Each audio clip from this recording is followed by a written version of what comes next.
தமிழுக்கு நிகர் தமிழே, தமிழனுக்கு நிகர் எவரே.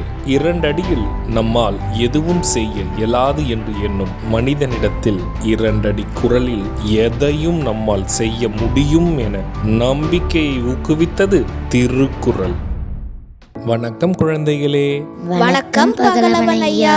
இன்னைக்கான குறளை நம்ம பார்ப்போமா? ஓ, பார்க்கலாமே. சரி, பாடத்துக்குள்ள போலாம்.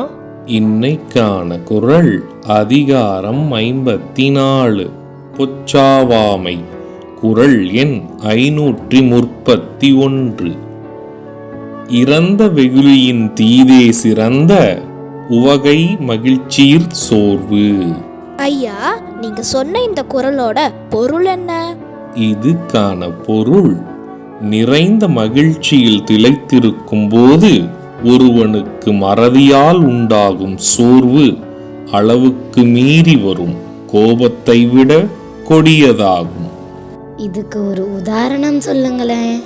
இதுக்கான உதாரணம், ஒருவன் அதிகமான மகிழ்ச்சியில் இருக்கும் பொழுது ஏற்படும் ஞாபக மறதியால் அவனுக்கு அடுத்து செய்ய வேண்டிய கடமையை சோர்வால் செய்ய தவறினால் அது கடும் கோபத்தை விட அழிவான செயலாகும்.